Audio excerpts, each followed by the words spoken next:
퀴클로페스 삼형제가 태어납니다. 퀴클로페스라고 하는 히라버는 외눈박이라고 하는 뜻을 가지고 있습니다. 즉 정수리에 눈이 하나만 있는 그런 외눈박이 삼형제가 태어납니다. 그리고 얘들뿐만 아니라 역시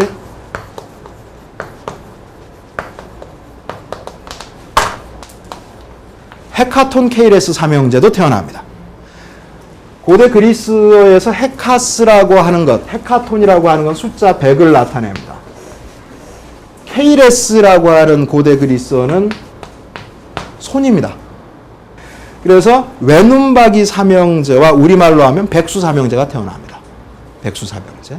외눈박이 삼형제는 어마어마하게 큰 신체에 정수리에 눈이 하나가 있었고, 헤카톤 케이레스 삼형제, 백수 삼형제는 한 몸통에 머리가 50개에 손이 100개 달렸다. 그런 아이들이 태어납니다.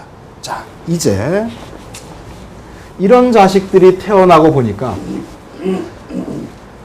우라노스 아버지와 어머니 가이아 중에 이 자식들을 용납하지 못하는 신이 있었습니다.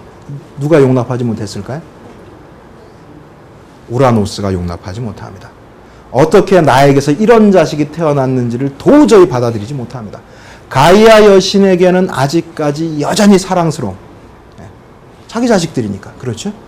그런데 우라노스는 이 아이들에 대해서 어릴 시절부터 사랑을 주지 않습니다. 그러니까 아이들의 성격이 번막했죠. 그렇죠?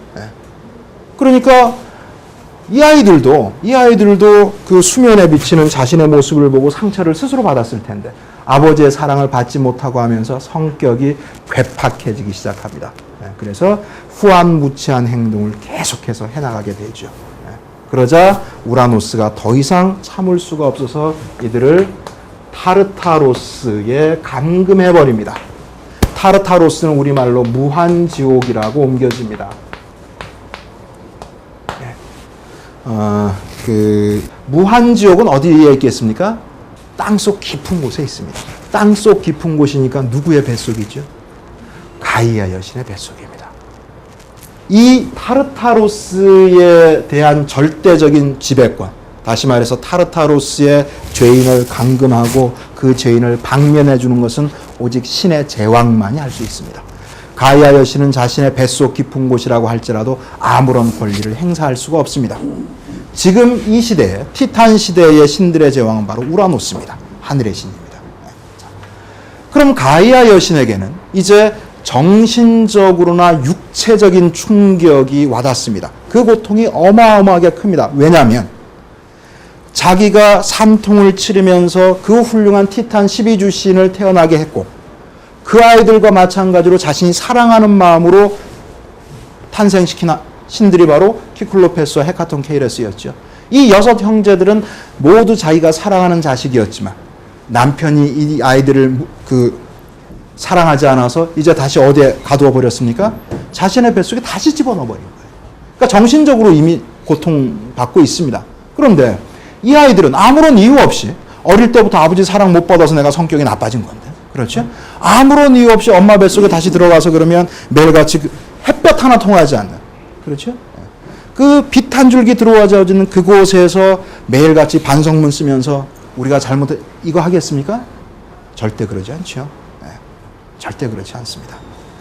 퀴클로페스 삼형제는 각각 천둥과 벼락과 번개를 주관했던 신들입니다.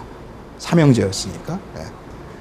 얘네가 그러면 엄마한테 문 열어달라고, 타르타로스 문 좀 열어달라고 손을 움직이기 시작하면 이 하나들의 손에서는 천둥이, 하나들의 손에서는 번개가, 하나들의 손에서는 벼락이 던져지는 겁니다.